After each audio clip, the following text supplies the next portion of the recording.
The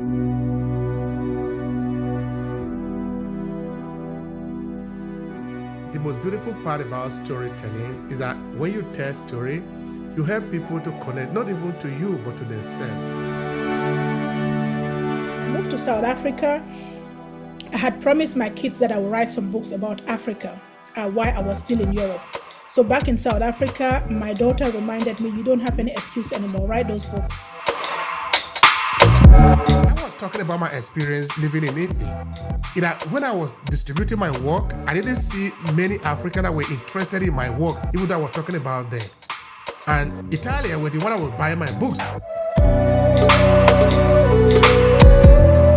Quite often when you live abroad, people have limitations and people juggle with a lot of things daily that obstruct them from reading. A typical person who will in Nigeria or in Sao Tome or Cameroon pick up a book to read will not do it in Germany. In Africa, in Nigeria, I don't know of Cameroon, almost in every house there is Quran. Yeah, if you are living in a Muslim place, no? If you are living in the Christian area, there is the Bible. At least people have up to 2 or 3. But they don't have a book about them, about their culture, about their food.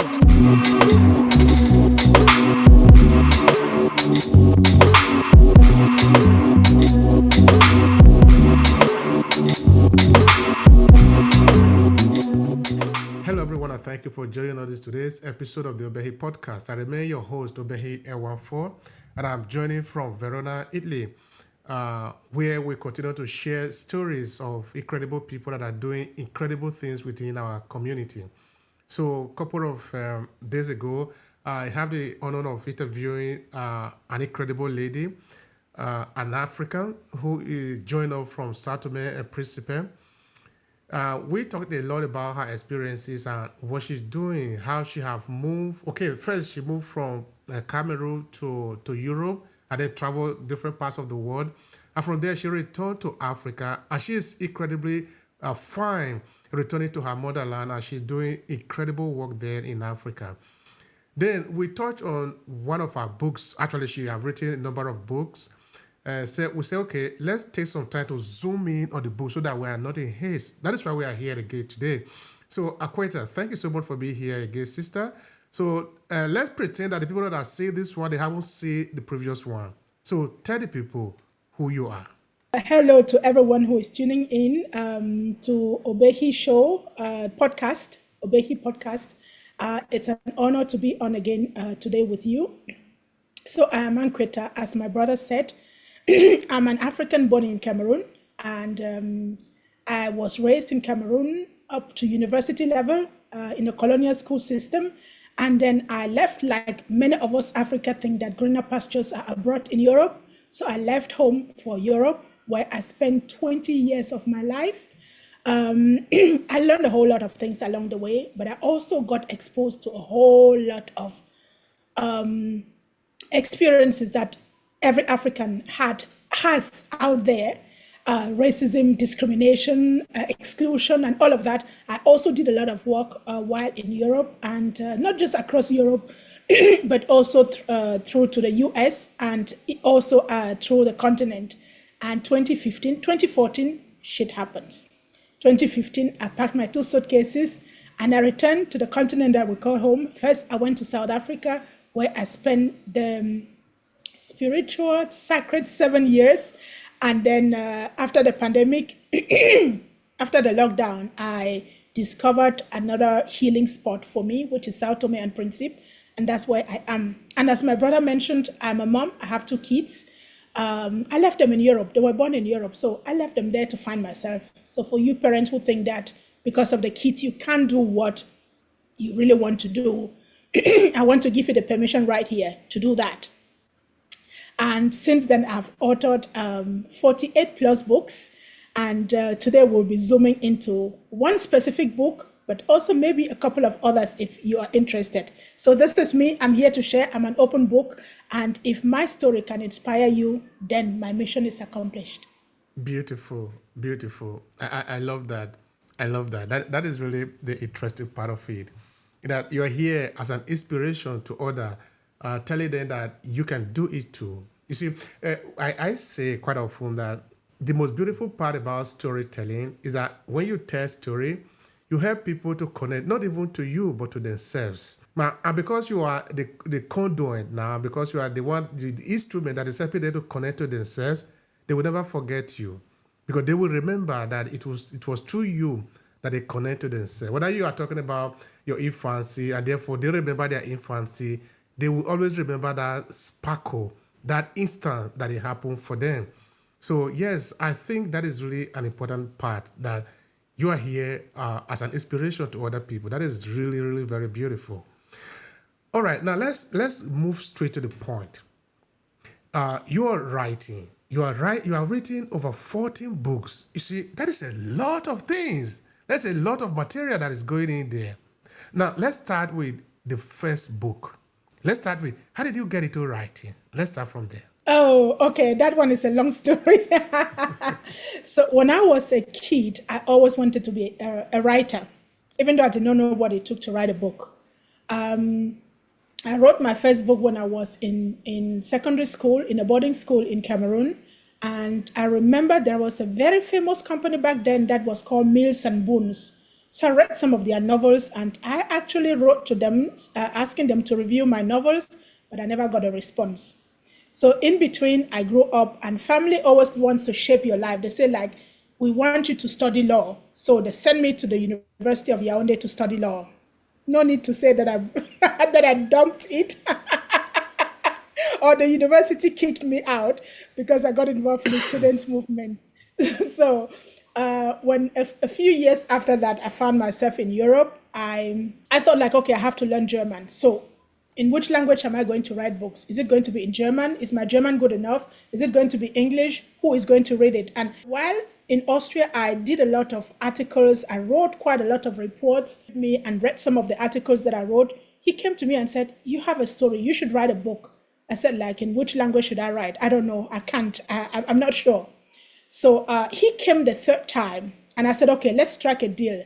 You be my ghostwriter. I give you the story. You write it and I will review it and approve it. Deal? He said, deal. So we wrote my first book in German. The title was Vielfalt statt Einfalt. It's like diversity instead of exclusivity. Instead of exclusivity, something like that. So it was like my first biography. In 2012, I thought like I should write another book. This time it was on the business case, cultural diversity, cultural diversity as a business case, still in German. This time I called him again and I said, you know what, we're going to change our rules. I'm going to write, and you edit. Do we have a deal? He said yes. So I wrote the book in German, he did the editing, and I published. That was my first self-published book because something happened close to the publication of the book. That's another story. So I decided to publish myself. I did. I sold 300 copies on the first night that I launched the book, to the dismay of the publisher who refused to publish my book. And so from there onward, I decided in 2013 to write my third book, which is this one that we're talking about today. The original title was Follow Me to Africa. No, was it? No, 2013 was the Vielfalt statt Einfalt. No, 2015. Yes, 2015. So when I wrote the first two books that were authored by that journalist, I told myself that I would write a book every fifth year. Every fifth year, I'll write a book. And so in 2014, shit happened, and I realized that I had to write a book. And this time around, I knew I was going to write a book for a bigger audience. Not in German, it was going to be in English. So I wrote my first book in English. This is this one that we're talking about today. The title is now Shit Happens, Clean It Up and Move On, or How to Transform Your Individual Breakdown into a Collective Breakthrough. That's the subtitle.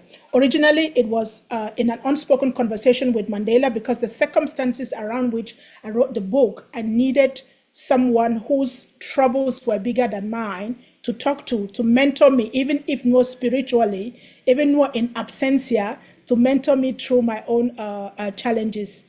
So I found Mandela, and I had to go through some inner work in order to even talk to Mandela, and I'll tell you why. So that is the story of how I started writing books. So when I moved to South Africa, I had promised my kids that I would write some books about Africa while I was still in Europe. So back in South Africa, my daughter reminded me, you don't have any excuse anymore, write those books. And so I set out writing a book series, it was called Africa for Smart Kids. The first manuscript had like over 200 pages. And my daughter read it and said, Mom, we don't need those kind of books. That's an encyclopedia. Break it down into small books. So I broke the 10 chapter that way, and each one of the chapter became a book. That's how the book series Africa for Smart Kids came about. It has about 17 titles at the moment, but the initial idea was writing one book. And because the chapters had too much content, I was doing research and finding a whole lot of content, things that I did not know about Africa. And so I jam-packed them in that one book. And I'm happy that my daughter advised me to break it down. That's how we came about a series. And from there, I just could not stop writing. That is lovely. That is lovely. You know, I'm also happy that you are in partnership with your daughter and doing this work together. You see, there is no greater privilege than that, in the sense that you have somebody that is prepared to take the work on, even when you are not here anymore. That is the dream of parents, that if we can teach our children what we know, give them the tools to be able to shape a reality, they will do it better than us. They will always do it better than us. Because if you look at it now, for example, in my case, nobody have written a book in my family. I was the first to write. Of course, there is still another. Nobody else have written yet in my family. But I believe that because there are a lot of children that are growing up in our family, many of them later on will also pick up the habit. And when they do, they will do it far better than I'm doing today. Because sometimes we do it with the tools that we have. But because the generation that is coming after us, they have better tools that we have, they will do it better than we do. So I'm really very happy that you are doing this work with your daughter. Now, I would also like to point out one thing there. Because like you said, it's also how it happened to me. Okay, I wrote my first book actually. I was in secondary school too. This book titled Ran My Mind. And I have reviewed the book recently and republished it now. It's available because it's part of my history, how I started. So when I got to Italy, I told people that I was going to write a book in Italy, and they were laughing at me because how are you going to write it? Because in Italian, they don't speak English. And I told them, well, I'm going to write it in Italian. They were kind of looking at me and they were laughing. But in Italy, I've written a number of books, more than 10 books here. But my approach was a little bit different because, okay, maybe I don't know if it have happened to you, within the immigrant community here, if you are doing this knowledge work, in most of the cases, the people that are patronizing you are not going to be your people. At least this is what I see. When I organize events, because I organize a lot of events, solo recently that I've not been doing that, I organize events at the university, in different cultural centers, to present the work that I'm doing, inviting people to participate. So I've published a number of books of my own.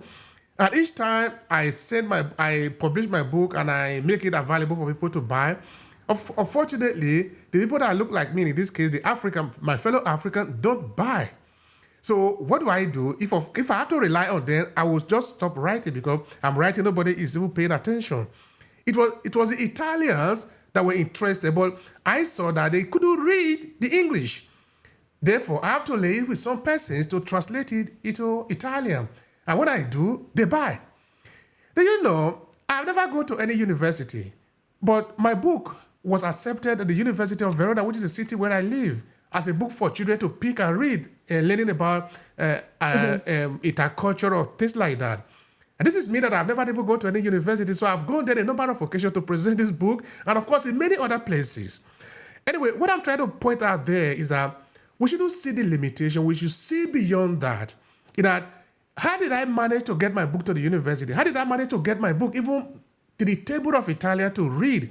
It was because I had to work with people who don't speak English. I speak Italian, but I'm not as fluent as somebody who have gotten an academic training of an Italian language, or maybe somebody that is born here. But it doesn't mean I should not be able to express myself. But I cannot write in Italian. I cannot write professionally in Italian. So I write in English because I know how to write in English. And when I finish to write, I just give it to somebody to translate. And I've had a lot of Italian friends who have even do it for free. I don't need to pay them. They just do it for me. And they are happy that they do it for me. And we are happy about that. Anyway, I'm saying that to me, if you are living in Austria, you are living in Germany, you are living in France, wherever you live, and you say, oh, I would have wanted to write, but I don't know how to get my word out in the language of the people that are living around me. I'm telling you that there is no limitation. There are people that can help you. All you need to do is just start. Because what you have in your head, don't keep it there.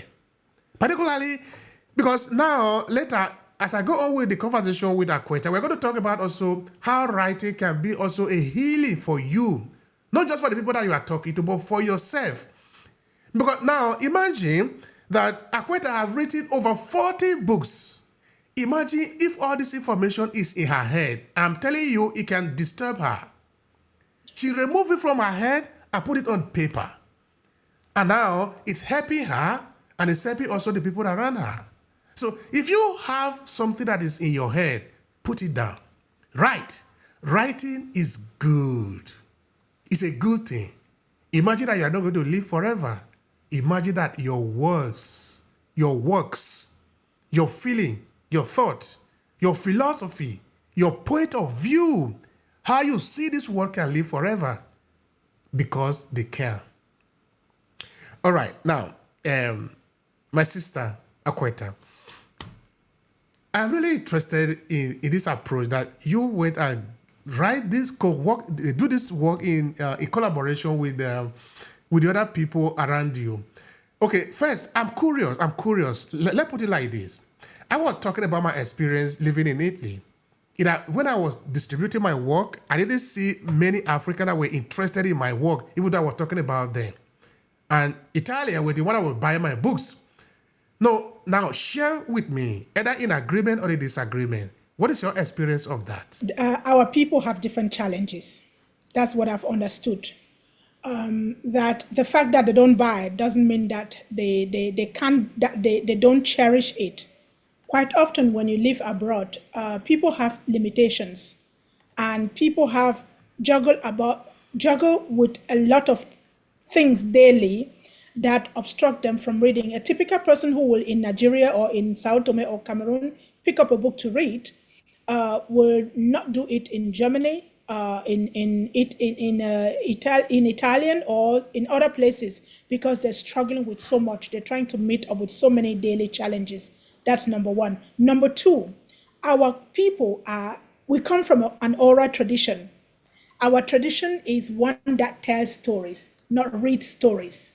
So sometimes we push our people too far, and when we try to understand them and tell them that the fact that they don't read is not because they can't read or because they don't read, but rather encourage them and say, I know we come from an oral tradition. We love stories. Storytelling is just who we are.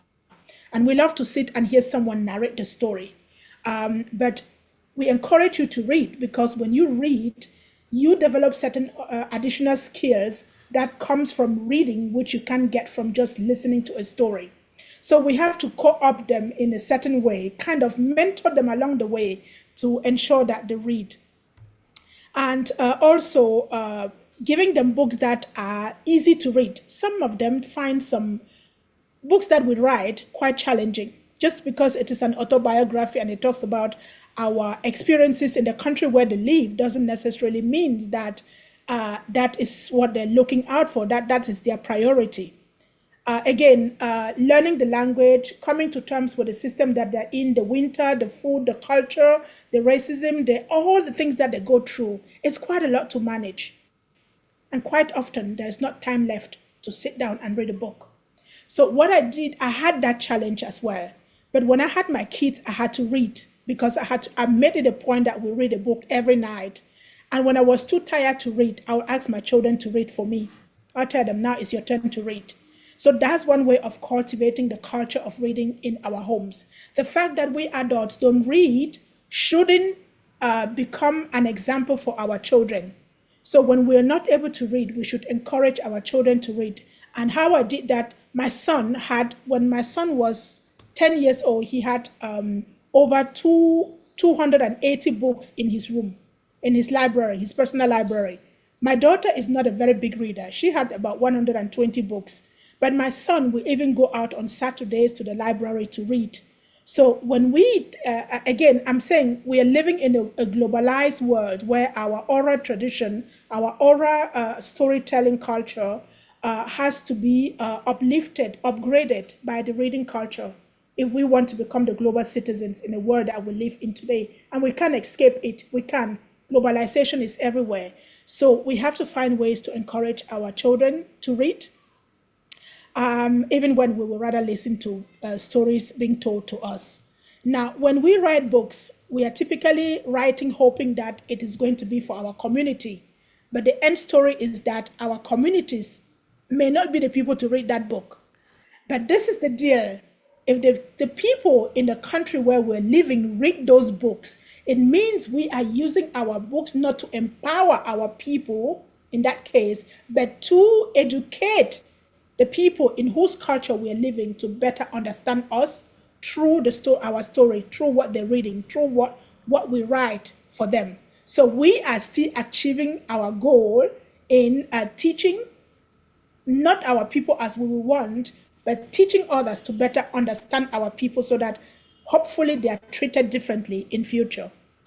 All right. So Thank you I so have much. tried along the way to ensure that if things are not working the way I want them to work, I say like, are they indirectly still working for me so that I don't get discouraged? All right. Thank you so much for So when I that. found out when Austrians read my book, they then begin to understand a little more about about my culture, and that influences the way they look at other Africans around them because they've read my book. For me, it's part of the mission accomplished. Thank you for that. That is encouraging. I really appreciate that. I really do. I really do. But I think we also need to look for a way to encourage. Like, of course, you already pointed that out, and I would like you to expand more on that. As a literary giant, as you are, having written over 40 books, I think you sit at the center of how do we encourage more readers in our community, because we need it. I understand where we are coming from. I understand the fact that, like you said, we are not the ready. Our culture is not a very ready type. It's the listening type where we share. Our life is we see it. We demonstrate what we see. It is not the one that you put in a book. But now things have changed. Everything have changed. The food we eat is changed. The dressing that we have is changed. The way that we do things has changed. The way we access information has also changed. Why I'm saying that is that if we don't put our experiences on paper, because we are living in a time that demand that, we risk eradicating the entire culture, because now people don't know what that culture means. Therefore, they can easily and quickly eradicate it in their own culture because they don't, because they are reading. Because in Africa, in Nigeria, I don't know of Cameroon, almost in every house there is Quran. Yeah, if you are living in a Muslim place, no. If you are living in the Christian area, there is a Bible. At least people have up to 2 or 3. But they don't have a book about them, about their culture, about their food, about their others. Because why I'm saying that is, if it's not their culture to read, but why are they reading the Bible? Why are they reading the Quran? Because now they don't know anything about this. Okay, they know very little about the integrity of their culture, those things that hold them together. They don't know that, but they know how to pray to God that is reconfigured for them. I think we have a little bit of challenge there. If we know how to read the Bible and Quran, we must also know how to read about our culture. Now, let me give you an instance of what I mean by that, which is something that is part of the project that I'm working on. I grew up in a place where we had one of the king in the place was very popular, was very powerful in the sense that there was a war that was fought between our community and the neighboring community. What led to the war was because the Oba, who was more powerful because he was governing everything, was demanding so much from the people in terms of tax, in terms of a tribute. And he, be the local leader, said, no, we cannot do that anymore. We need to free ourselves. And this led to a very big war. And because, I'm talking of something that happened in the 1300s. And because of this war, this led to his death. And now, if you look at it now, you see that he died for his people because he wanted to defend his people. But this is the trickish part of it. Many people in my town don't know the story of this man because nobody have sat down to teach them. But this is what also happened about this story. The people deified this man, deified this king, so that he became a god. But people think that as a god, he was only a deity, that he was not a human being. But they didn't know the story that connects how a human being was deified to become God. I understand that we are telling story, but what if we could have this documented in a way that you can read it? And now, you are not the only person that is reading it, but also other people can also read it. Also, people that are living in the United States that are coming from my town or coming from Africa can also read it. Now, they know the story because now we are not living in that close environment where everybody was sitting together. We are sharing the story. Now, people that are coming from that land, they might never go to that land. But if you have this work in writing, they'll be able to access it and know about it. I don't know if you could say something more about that. And how do we encourage more reading? Because we are already reading, just that we are not reading our works. Okay, you are so right in everything that you said. And I agree with that 100%. Now, this is why I love writing, and not just writing, but how I found a way to make people read in circles that I was in, specifically in South Africa. So I got the children to write. First of all, I get the children interested in writing. And so I get them to write books. Now, this is what happens. The family is so proud of having their young author that they start sharing this book in the family. And then I'm telling them, the person that will come and narrate the story to me will get a free copy of the book, or will get a present, or will get something from me. So that is an encouragement for them to know, if I want to get that thing that she's offering, it's a kind of incentive, then I have to have read the book. So it makes them to read the book. And when I ask you the questions to understand whether you've read, I ask the question from the first chapter to the last chapter, and I mix them up to really make sure that you read it. Now, when we get our children to write, it becomes a pride of the family. And the family, they go to the workplace, the mother wants the colleagues to read, and that's how we spread it. And because the colleagues see that the child of their colleague has written a book and they have it in their hands, they start competing. They want their own children to write books. So what I'm trying to say about this is that one of the ways to get our people to write is probably not to necessarily go to the elderly generation that have a whole lot of things that they're dealing with, but to focus on the children. You mentioned it, the next generation, the children, we have to train them differently. And you remember I said we have to, if we can read, we should ensure that our children read. So this way of making them become authors. Now, there are many things that happen when you become an author. As an author, you are an authority in your industry. As an author, you have a voice. As an author, you reach global audiences. As an author, you use your content, your story to not just to entertain, but to motivate, to inspire others. And above all, it is an entrepreneurship. It is a form of entrepreneurship. Writing is a form of entrepreneurship. So when you bring all of those points together to tell people what they get by writing, it becomes easier for them. What I have learned along the way, my brother, is that I no longer criticize people. I used to be the biggest critic. I used to say, we should. We are not. Nowadays, I come and tell you, when I want to tell you that you should write a book, I'll tell you the story of that young girl in South Africa that I coached to write her book, how she won an award, how her book is being read in school. And I will end up by telling you, I'm seeing more and more young Africans writing books. So I'm not speaking from a place of lack. I'm speaking from a place of possibility. So that's something that we have to check in our language. When I speak this way, I'm not confrontational. I'm not challenging. I'm not provoking. I'm not criticizing. I'm just opening an opportunity, and I'm showing them how it works and what they get when they do it. And I'm telling them that more and more Africans are writing books. So it makes you feel like, oh, is it just me that is not writing? Maybe I should join the chorus of those who are writing more and more. So we're trying to use language in a psychological way to achieve the results that we want to have, and not point to what is that is not happening. And when we use this kind of language, I have understood, it encourages those who are being seen. Because quite often those who are doing it, we don't see them. We go to those who are not doing it, and we focus right there. So we don't encourage those who are doing it.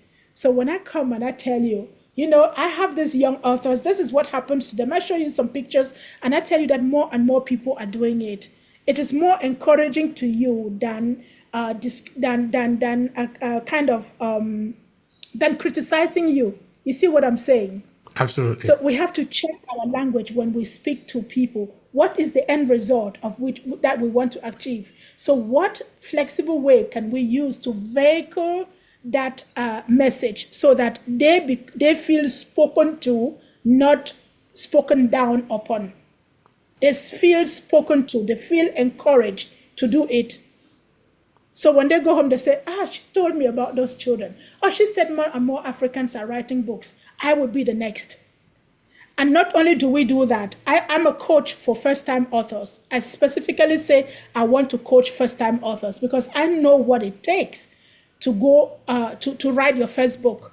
And I also know when someone has written the first book, most of the people whom I have coached, they are now serial authors, because the moment you cross that threshold and you become an author, it becomes addictive. And then you write and write and write. You see the value in it, so you're never going to stop. No, there's a father in South Africa who always comes when I have anything online. He comes and he said he first started by sending his daughter to my masterclass, my holiday masterclass, and he thought his wife, this is too expensive. But little did he know that it was going to be him that was going to benefit from it. So through that masterclass, he saw the way I do, how I work with kids. His children never become writers. They wrote, but they did not. They could not afford to pay for the publishing. So the book was left somewhere else. But he then fell sick, seriously sick. He thought he was going to die. And so he came to me and said, "Sis, before I die, I want to tell my story to my children. Can you help me?" So I coached him through the writing process. Bro, that was in 2023. Now he has written 6 books. Okay. He's finishing his 7th book. And he told me, I got healed through writing. Okay. Writing healed me. He had been to all the doctors. He has taken all kind of medication. Like you say, writing is not just therapeutic. It is healing when you know how to channel it. And just the joy of seeing another book, and then people appreciating you. That alone is medicine. Absolutely. Medicine without side effects. Thank you so much, sister. Thank you so much for the work that you are doing. We are called upon to respond to this call, and we must respond. This work is valuable. It's valuable. Of course, we can see that it is valuable. This is healing. That you can remove those thoughts that you have in your head and put it on paper. You can see it. That it gives you a lot of dignity to understand that you are worth something, that your contribution is significant. It's not just vague anymore. Anyway, I don't want to go more on that. I always say one of my slogans is that every African can and should write a book. You need to say that again.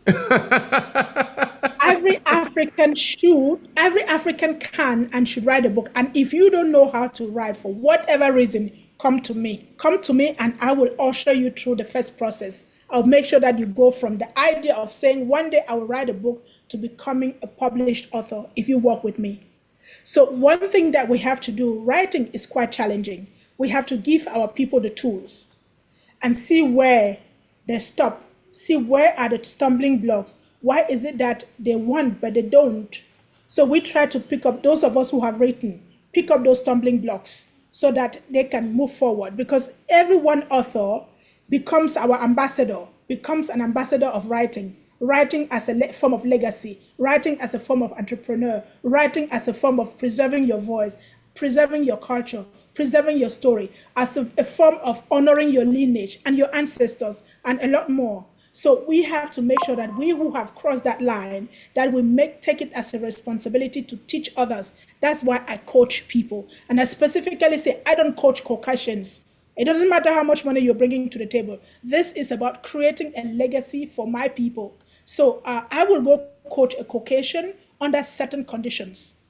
But my people, I will put in all the patience, and I'll make sure that I coach them, specifically the younger generation. Those are my key targets. Women, because they carry a lot of stories. You, my brothers, sometimes you feel like you're too proud, or you're too whatever, you're too busy with providing, or too busy with, I don't know, being a man, that you fail to write.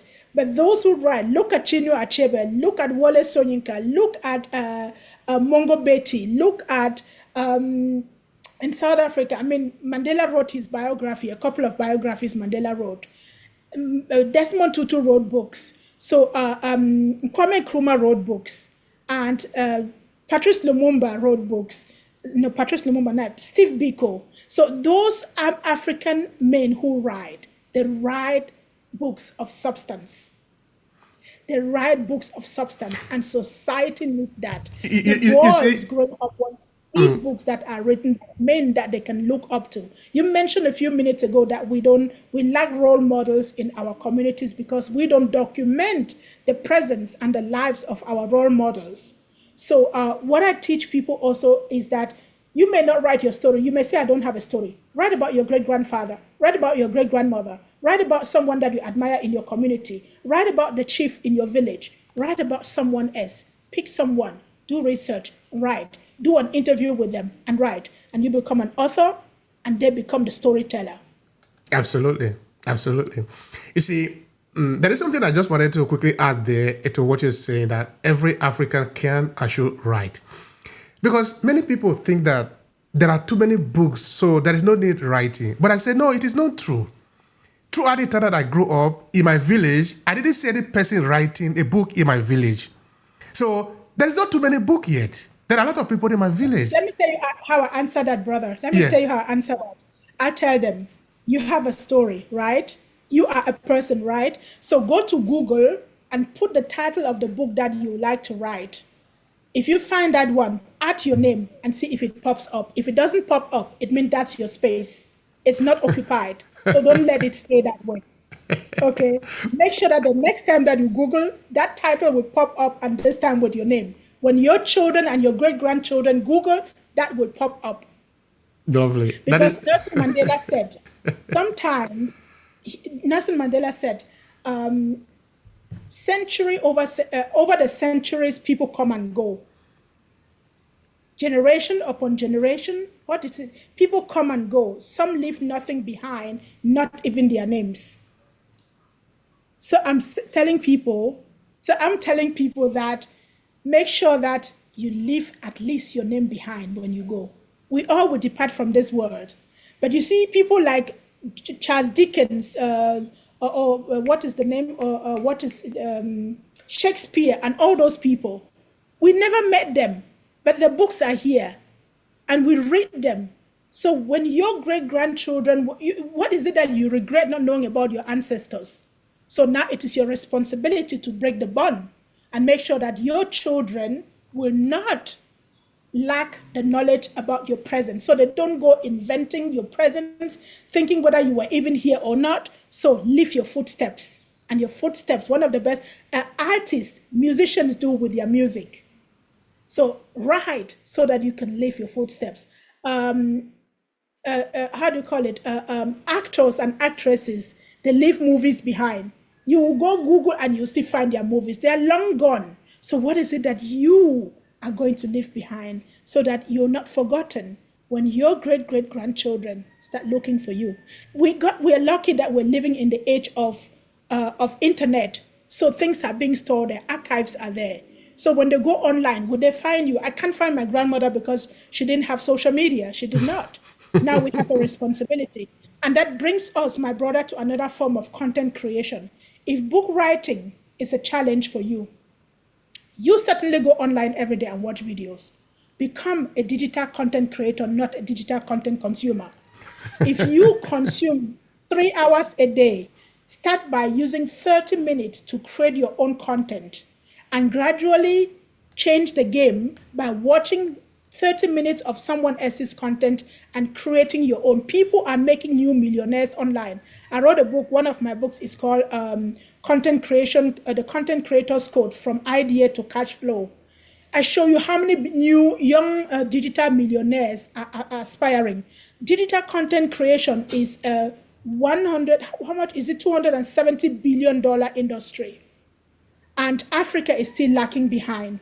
So I'm saying, if you don't want to write a book, okay, create small videos, do a podcast, do something, create your blog, and document with pictures. There are different ways of telling stories. Absolutely. It hasn't got to be if you are shy of writing. Absolutely. So we have this two live event on LinkedIn. One is the Diaspora Storytelling Series, and the second one is the Business Storytelling Series. So in the African Diaspora Storytelling Series, which we host every 2 weeks, I was saying, you can even say, well, I don't have any story to write, like you were saying, but I say, it's not a problem. Now, let's do it in a very simple way. Or maybe you might say, I don't have high technical skill. No problem. Just take your phone. That is all you need. Just go to maybe list like about 20 or 50 elders that is around you. You don't need to travel, no car, no fuel. You don't need to do anything. You can walk there because there are people living at, except maybe you are living alone in the forest. But even if you were living alone in the forest, there are still trees around you. Take picture of them. So if you maybe list these 20 elders around you, just take picture, take your phone, only your phone, go there and just stand it somewhere and start asking them questions. That is all you need to do. When you finish, you don't even need to edit because you don't know anything about editing. It's okay. Just put it there. Do it for like about 20 or 40 times. You have become an expert. You have become an expert now in your community, in your village. You become the storyteller. You become the one that is documenting your experience. Because if we can't leave this job for another person to do. It's not possible. We need to do this job. We need to say that from my end in this world, this is what I'm seeing. I just take the camera. This is what I'm seeing. You are helping the world to understand it from another vantage point. Anyway, that we already said enough about that. I'll tell you something. Yesterday, I watched a video on a documentary on YouTube. It was done by an English person. You see, this European people, they know how to do this thing in the sense that they make it their job. Look at Mr. Beast on YouTube. I mean, he owns the biggest YouTube platform. What does he do? He travels to places and document. Imagine you are in your country. Mr. Beast goes to your country, documents, and makes money out of it. The documentary that I watched yesterday that got me really thinking seriously. It's this English guy that goes to Uganda. Now, what is he doing in Uganda? He's following a couple, an English couple, a young man and a young woman who moved to Uganda because they said the cost of living was too high for them in Europe. There was too high taxation, and they needed a space where they can have freedom and do what they want without going through all the hustles of Europe. They were born in England. They're English people. So they moved to Uganda. They get this 2.5 hectare piece of land. Now they're there, they have a 3-month-old baby. They've just set a small tent. This guy who was visiting them was sleeping in a tent outside with ants and I don't know what. They're there, they've taken this big piece of land and what are they doing? They just bought their first 2 goats. They had 3 chicken. They are digging the farm every day by themselves. They wash their clothes in the River Nile. They have such a beautiful view. And I'm saying these are Europeans running away from Europe to come to Africa to gain freedom. And another European who is following them, telling their story and positioning them in the world and also making money from that. At the same time, when our African people are running away from the continent, you're running away and dying on the way on the sea to go to Europe. And this European, the younger ones, are coming 2.5 hectares of land along the River Nile river. Can you imagine? Yeah. So I got it touched me in so many ways. I shared the video with some of my friends. I said, what are you doing in Europe? They said, oh, we need money. I said, look at these people. They said, no, they had money to come. I said, but this is your land. This is your land. You have family, you have relatives, you have friends. They are starting with 2 goats. You want to come start with a whole bunch of 100 goats. Why don't we start that small as well? So my brother, I'm sorry, I just have to put this. That is an important That's point. part of the storytelling. That is important That's point part to. of the storytelling. It's an important point to raise. I appreciate that. All right, now let's go to the book, the conversation with Mandela. Where is the idea coming from? Where is it coming from? This book, again, in an unspoken conversation with Nelson Mandela, which I changed it to the title of my TED Talk. You'll find it on YouTube. So I said I spent 20 years in Europe, and I had so many signs that I needed to go back home, but I ignored them. I thought, like, I've lived so long here. This is home. I have to stay here, and I'm not going back home. So I think my ancestors got very mad at me, and so they crumbled everything that I stood for.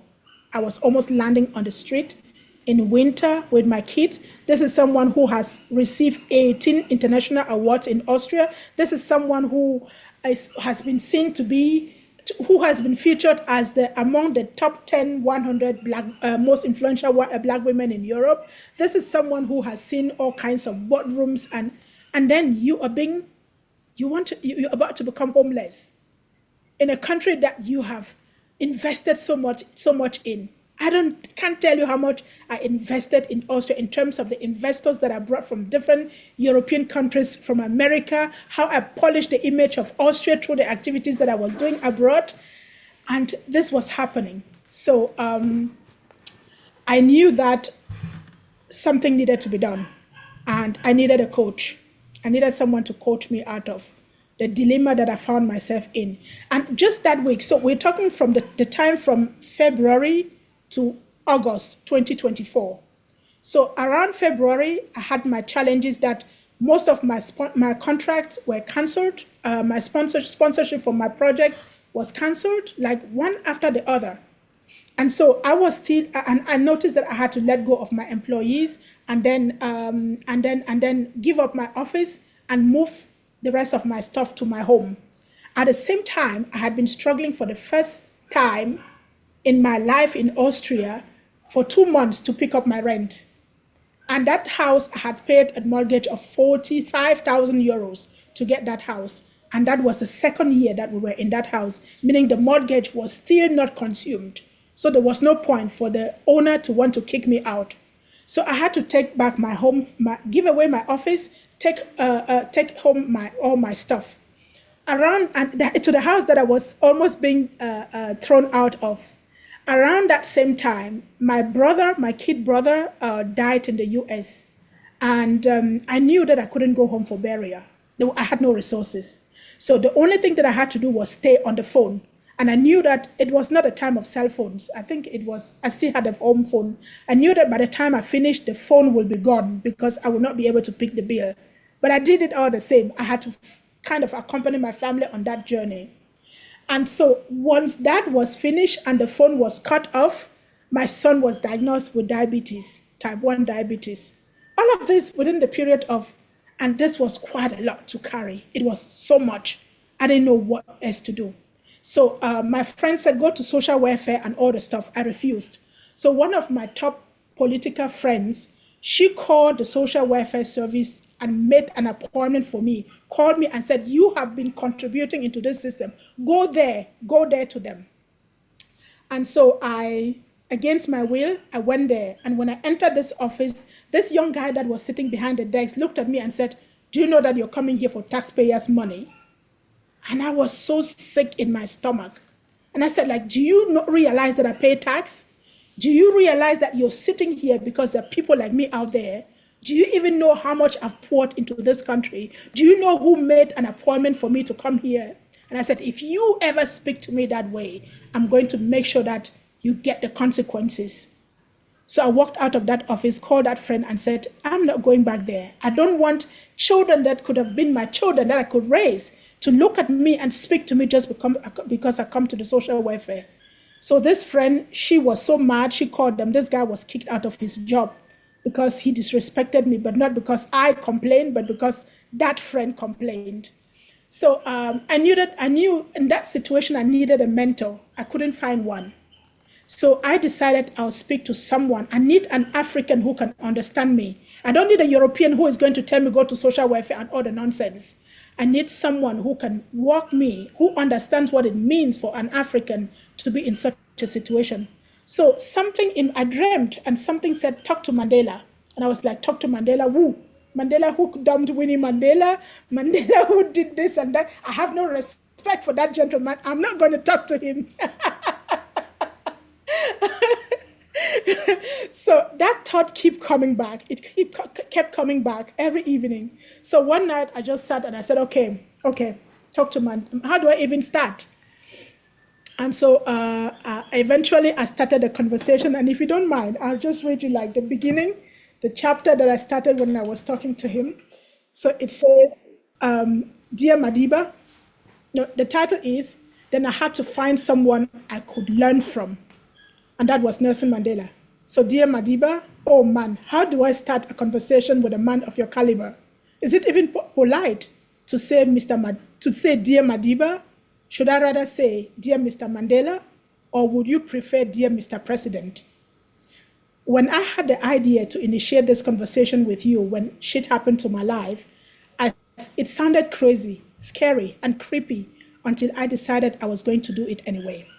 After that decision, the whole venture became like the most logical thing on earth to do. Now, barely one day later, I am sitting in front of my computer, trying to do the thing that just yesterday seemed to be the most logical thing to do. And it starts to feel like the most absurd and impossible thing to do. However, I am determined to defy the absurdity and break through the walls of impossibility to ignite this conversation. I learned from you that courage was not the absence of fear, but the triumph over it, and that the brave man is not he who does not feel afraid, but he who conquers the fear. I am not a man, but definitely a brave woman, and I am determined to conquer my fears and insecurities to carry on this unusual conversation with you. This is a very important conversation for me right now.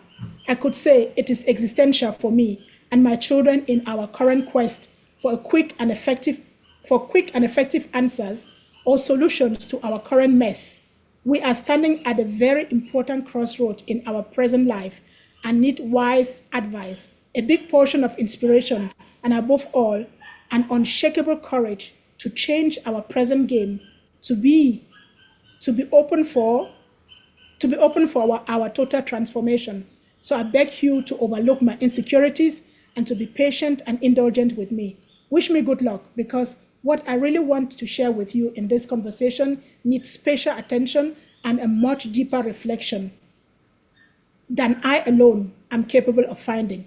I think this conversation may also be important because I guess there are people out there who are curious to know what an ordinary woman like me will want to share with a great and extraordinary leader and a personality like you.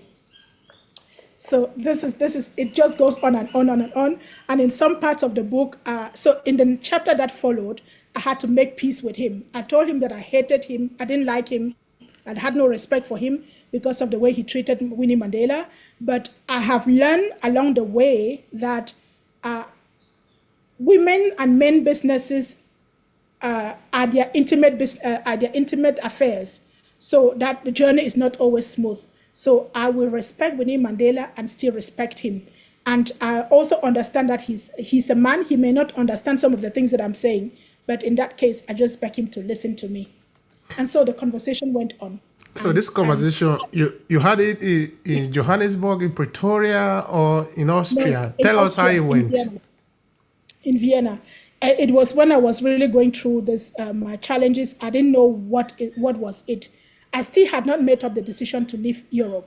It was like, I don't want to go to social welfare I need more contract. I want to maintain our home. I want to help my kid with his diabetes. I want to solve the problems and get out of financial precarity. So how do I get out of there? Mandela, you were in prison. You were sentenced for debt. You were sent in prison for a life, jail for life, but you came out to become president. And you told us when you came out that you became a better person while in prison and not a bitter person. So teach me what you did so that I do not get to hate some people in this country that I'm living in for my situation. I want a solution that will help me pick up my pieces and walk away with dignity. I know I come from royalty. My grandmother was the first daughter of the king of our village. So my grandmother could not read nor write, but she led movement. She led movement politically, culturally. She was incredible. So I need a solution that will respect her. If she hears that I'm going to social welfare at 44, she's going to turn in her grave.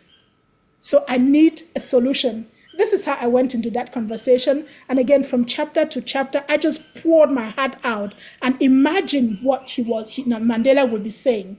And some of the imagination, I read a lot of books about him. So all right, so help us understand this part. So for people that are listening to us now, they want to understand how this idea came into being. Are you sitting face to face with Mandela? Are you calling him on the telephone? Are you tell us more about that? What is happening there? So I said this is an unspoken conversation. It means I never met Mandela. He was already dead by the time I wrote the book. Remember, he died in 2012, and I wrote the book in 2014. So in the book, I'm also saying that I'm glad that this conversation is happening when he has transitioned, because I guess if he was still here, no one would give me the permission to meet him. And even if I had the permission to meet him, he would probably be too busy to attend to all my needs. Now that you've transitioned to the other side, I have you all to myself and I can speak to you. It was just an imaginary conversation. I'm sitting on that dining table in my kitchen, which has become my work table because I had given up my office. And I wrote this book in the night. When my kids go to sleep, I sit on the laptop. And I got a bottle of wine every night. And my kids were saying, Mom, you don't drink. I'm saying, I'm an author. An author drinks while they're writing. This is just for inspiration. But it was my frustration. And I think sitting with that bottle of wine gave me the audacity to talk to Mandela the way I did, to open up the way I did in the book. And like we were saying, each chapter of the book, I take him through my whole life from Cameroon to Europe. It's like a biography, and I'm telling him my story. And again, because I knew some of the things that he went through, at some point I'm saying, you see, this one looks like what you did there, that which happened to you. Like you were persecuted and locked up. I was kicked out of the university.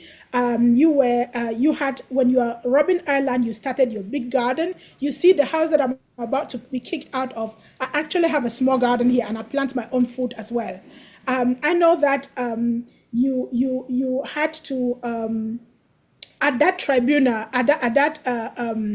at your what was it, the court case? How do you call it again? Not the hearing. At the tribunal in Rivonia, you said that what you're doing is a cause for which you will die if need be. So my cause here is to survive, and it is one surviving and stepping out of here in dignity is what I'm willing to do if need be, if it means to die. So I was picking his words and then throwing back at him and using that to inspire me to shape my own life. It took me 6 weeks to write a book. And by the time I finished, it was so clear that I had outgrown Europe. It was not like things run down and shit happened. It was, you have outgrown the system. So you have outgrown the system and you will move out of the system so you can reinvent yourself and grow again. And in the last chapter of the book, I'm telling Mandela, I'm going to Johannesburg. Let me get that last chapter. Yeah, go on. Where is it when I'm telling him going to my son in Germany? This is a conversation that I had with my kids about moving. Where is that? Tracking my record. The book really helped me to do an introspection about everything that I had done in my life and reflect on them and make points, make clear decisions, own what was supposed to be owned as my legacy. I documented all of it in the book. So, and there's another chapter that's on uncomfortable conversations. That one was me talking to me, overcoming my fears, and getting the permission to leave. Dare to reinvent yourself. Where is that? Mandela Part 1. Recap. Dare to dream big. Follow me to Africa. Acknowledgement and gratitude. That is not that one. Yeah, that was the original title. That was the original book. Let me see if I can find that in the table of content.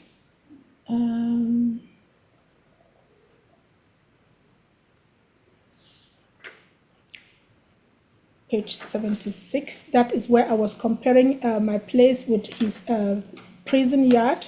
Let me, page 76. Let me go pick that one for you. Inside this book are like small, tiny chapters because I wanted each small story to be like its own. You can pick it and just read. You don't have to read the whole book, and you get what I'm talking about.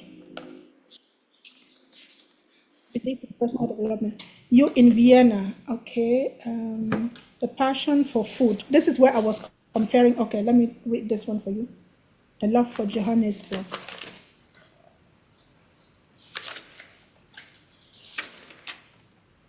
Okay. Come to think of it, you were locked up in prison at the age of 46. By the time we finish this conversation, I will be 45. A time in my life when I feel this hunger for me. When I feel this hunger for me, this deep desire wrapped up in a bundle of impatience to finally move on and grow. I guess you felt the same when you were my age.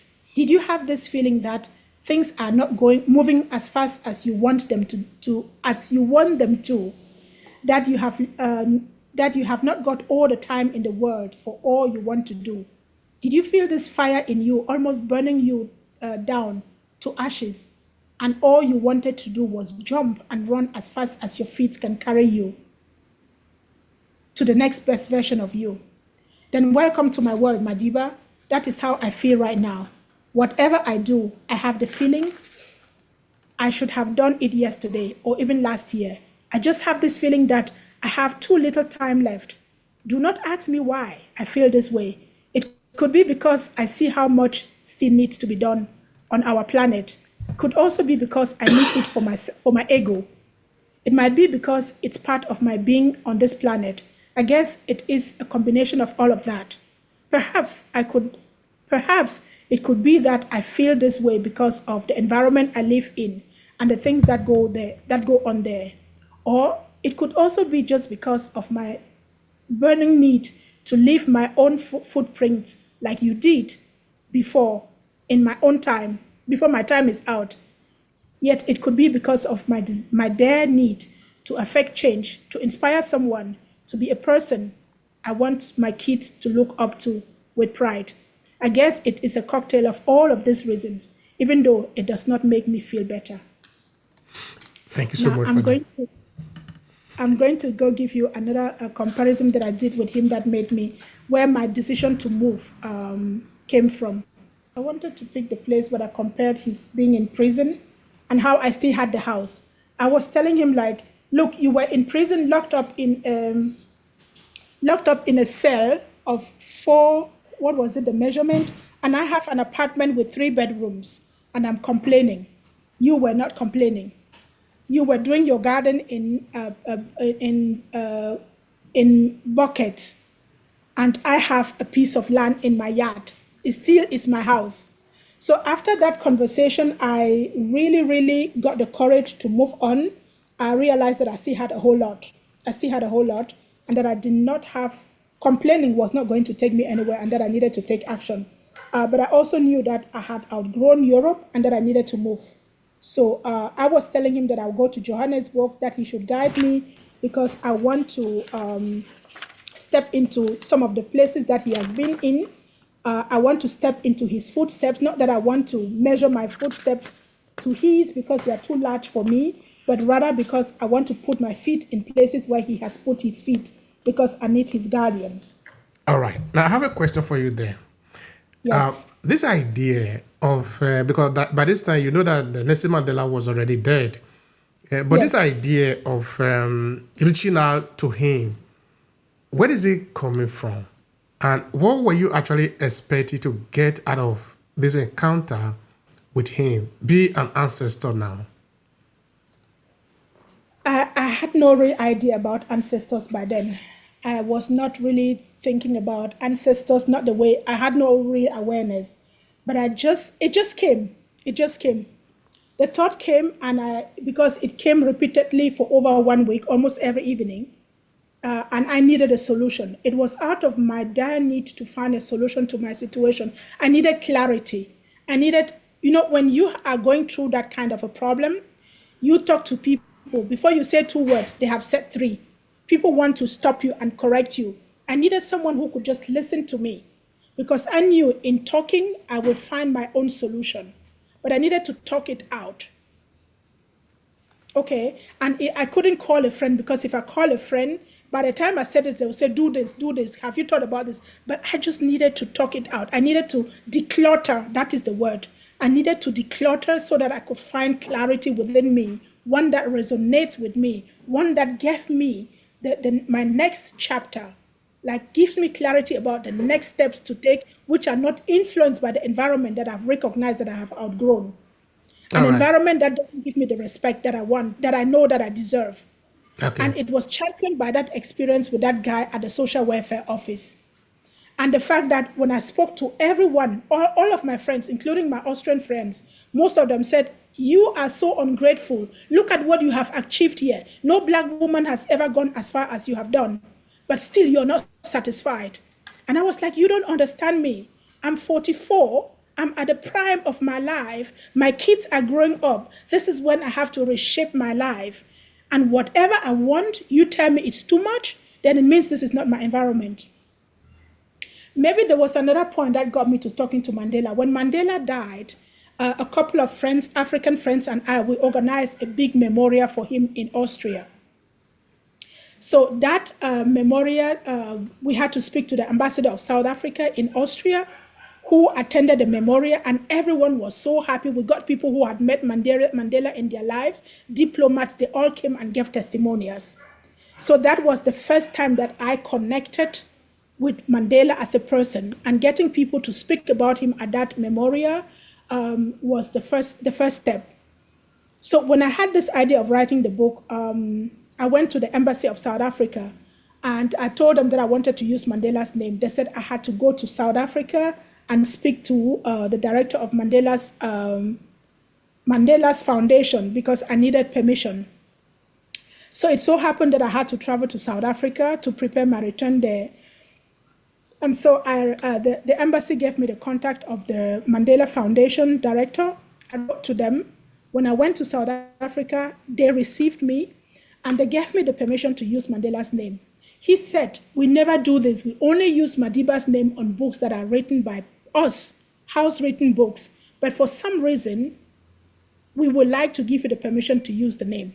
So you can use in an unspoken conversation with Nelson Mandela. So that was when I was like, okay, so if they allowed me the permission to use it, then that conversation, I had already started, then I have to finish this conversation. All right. Now, tell me, at what point in the writing of this book did you achieve your objective of decluttering the system and being able to have a clarity of your next move? It was towards the end of the book, towards the last chapter, that, again, in the chapters, I touch on a whole lot of things. And one of the chapters, the uncomfortable conversations, is when I touch on my own fears. What is keeping me here? So the things that were, you have been here for 20 years, you have your base here, your social environment, you have your clientele, you have your professional life, you have your children, you have your social circle, all of that. So leaving is like, that's what makes my ego. That is what makes my profile. So leaving means that you're leaving all of that behind and you're starting from zero.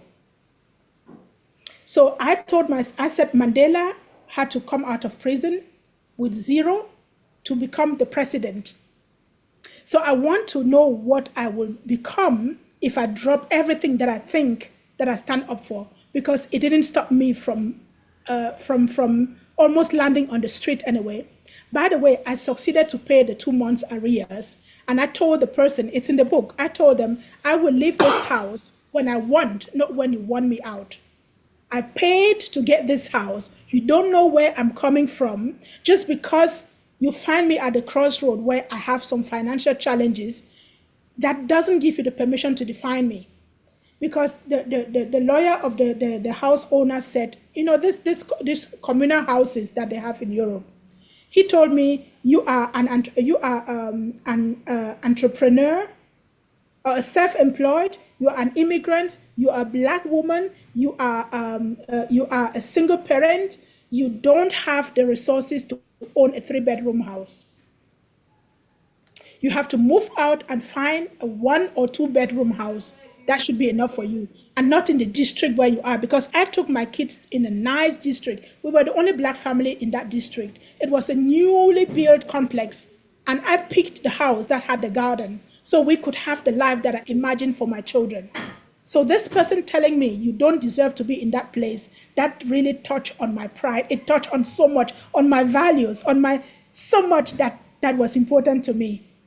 And so I did the work that I could, picked some contracts here and there, but I knew I could not live that life that way. I paid off the debt, the 2 months arrears, and I paid 2 months in advance. And I told them, I will leave when I want. And when I leave, I will leave this country completely. And that's exactly what I did. I gave up the home and I packed my 2 suitcases. I went from that home straight to the airport to South Africa. Thank you for sharing that. And now let's touch quickly on an aspect of the conversation that I think is important for some people, which is the healing. What did this book did for you?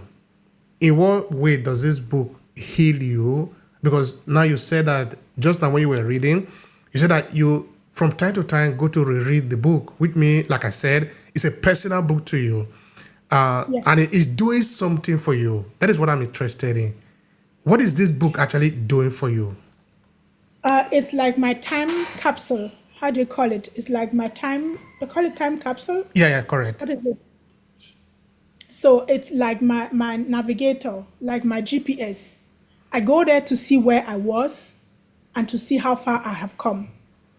There are some chapters in there, like the uncomfortable conversations. I always go back there to check myself, the things that, let me pick one, why you should understand why this uncomfortable conversation chapter is so important to me.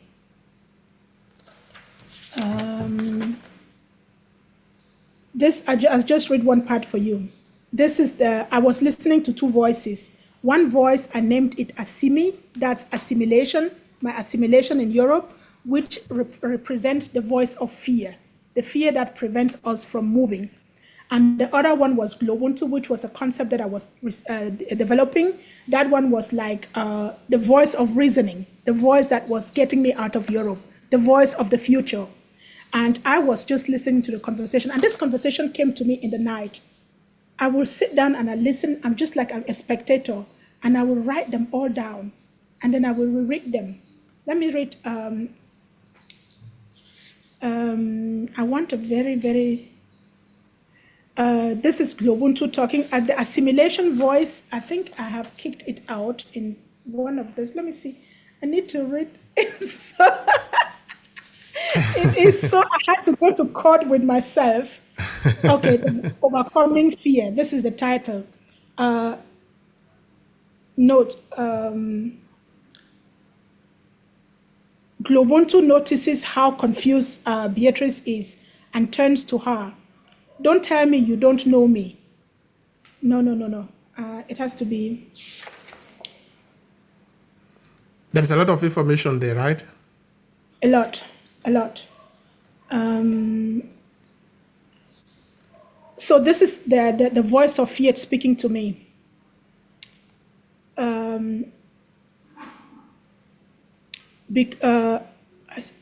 Asimi becomes visibly nervous and aggressive. It is clear that he is not used to being challenged. Okay, as Asimi has been challenged. My brother, this book is something. It's okay. It's okay. We'll come back. We'll come back to an aspect of. Have you gotten it? Yes, let me read this. Yeah. Talking about Germany, this is voice one speaking. This is the voice of fear. Is in his elegant voice. Okay. Oops, did I say home? Didn't you write in your books that home is where your children are? Here they are. By the way, they only speak German. And if you want to leave, you will have to go to Germany, Switzerland, or Südtirol, or stay in Austria. Talking about Germany, you have no real connections there. How are you going to live there without money, without a job? Besides, there are many blacks like you who have been there for years. Why would any German company prefer someone who obviously has not made it in Austria? You have no chances in Germany. Just put this option in the trash can. And if for your own interest, and be happy just being here. As for Switzerland, you better forget that country is not even a member of the European Union. That means you will need a visa for yourself and your kids. They will never give you one. Not someone who obviously has no money. Besides, do you know their discussion on foreigners? You remember the result of the recent referendum? That was the time when you had the much better cash flow. Beatrice breaks down into tears, seeing herself in a mirror. Voice one is holding in front of her. She cannot help but sob loudly. There is no need to look at voice number two anymore. It is clear that she has no argument. And voice number one continues. For goodness sake, woman, you cannot even consider giving up the life you have spent so much energy and time trying to build here for a small country like Südtirol, a country much smaller than Vienna, where you know nobody at all. And they do not even speak the language you understand. You will have to learn their version of German. Is that what you want to do at 45? Forget Beatrice. It is in your own interest. Stay in Austria. See, you have so much here. Many good friends from ministries. You have important decision makers, even the media. Remember the news editor of the national TV who calls you almost every week to speak on TV. Tell me, how many people like you get called to the TV station for commentary like you do?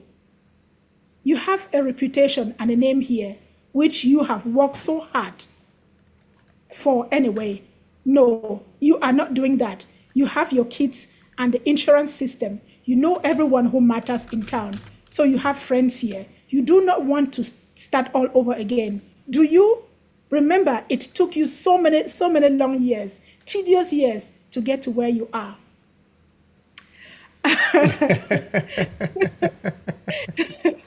So that conversation continues, but I'll tell you where reason came in. This was then Globuntu speaking.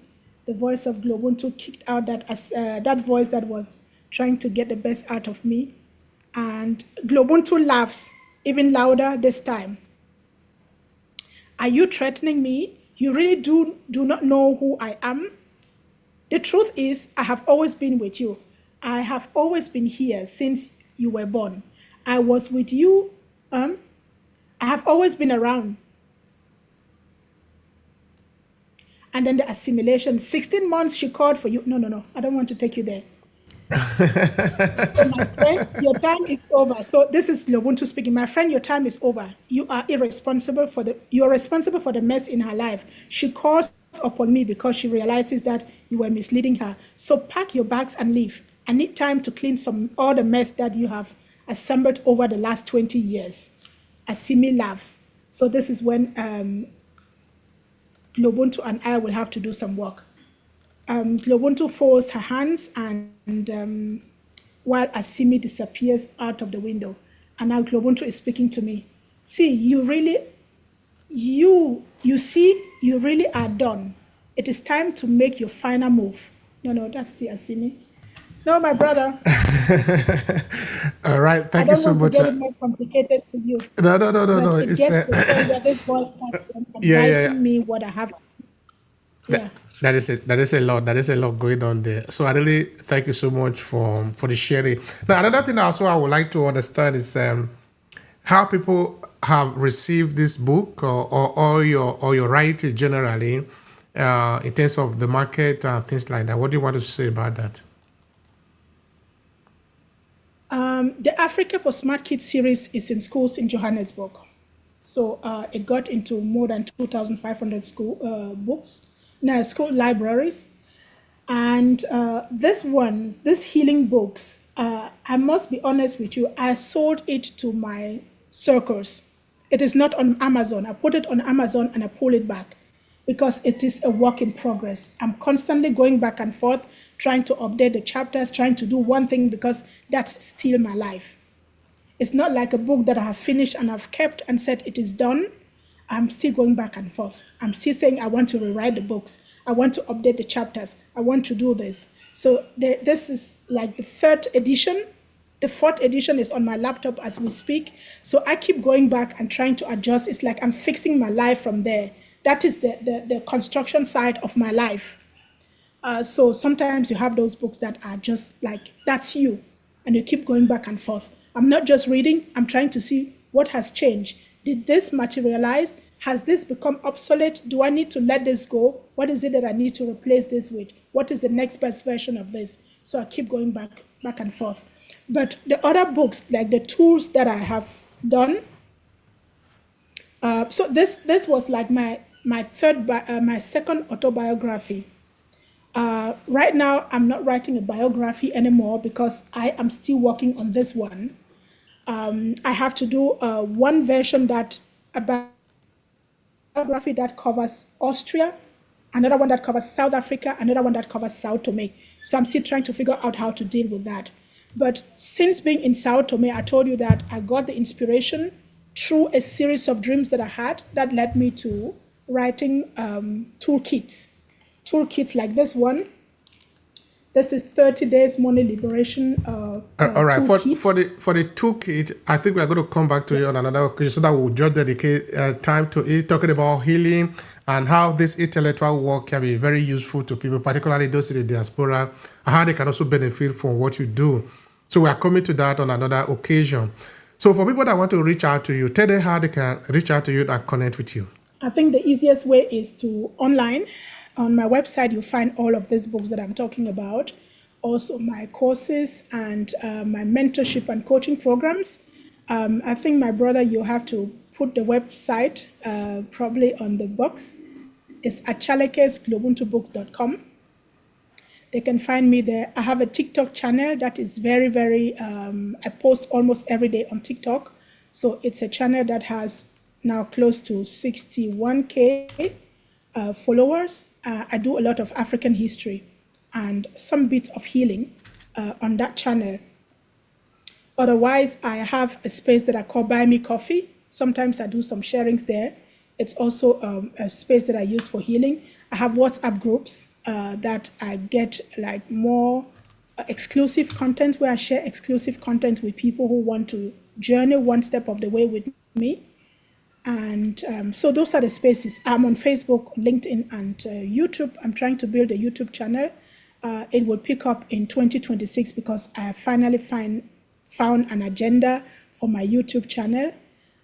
TikTok is more constant because I know what I do there. It's history, it's a little bit of healing, and a lot of encouraging Africans to become content creators as well. All right. So that is it. But in 2026, I want to do a road trip. I'm doing a road trip. I'll be in Europe around Black History Month. So I will be offering some speeches and some workshops for places that want to have me in Europe. I'll be in Austria from end of January to the end towards mid-March. So if in Italy you guys want to have a workshop or a session, I'm freely available. I will be delighted. That would be lovely. That would be lovely. Stop by. We should be working towards that. All right. So I want to thank you so much for being here, Ankwetta. It's been a really a great pleasure talking with you for the second time. Of course, we're going to come around again for the third time, but that time we're going to be focusing on healing and how the work that you do lead to healing where you are, because that is also a very deep conversation that deserves its own time. We don't want to just flash it. We'll come to that on a separate conversation. So for those of you that have listened to the end of this conversation, we say thank you very much for doing that. I will encourage you to also share your thought. If there is anything that you take away from here, don't keep it to yourself. Share with us. Let us know what you take away from here. Maybe you even have a question, you want to have anything clarified based on what you hear or discuss today. Or maybe you have a curiosity, or maybe you have a contradiction to what we have said. Maybe you don't agree, because you don't need to. You don't need to. There is nothing that said that you must agree with us. Share anything that you believe is important for you, so that maybe we can learn from you, because you can learn from us, but we can also learn from you. So if you are not yet subscribed to this channel, I encourage you to do so. Share also with other people you believe can benefit from this conversation, because we are here. We are here to share. We are here to bring the information to your doorstep. And when it does happen, the rest becomes also your responsibility. Yes, our responsibility is to bring the information to your doorstep. But when it gets to your doorstep, that is where our own end. We cannot force you to take action.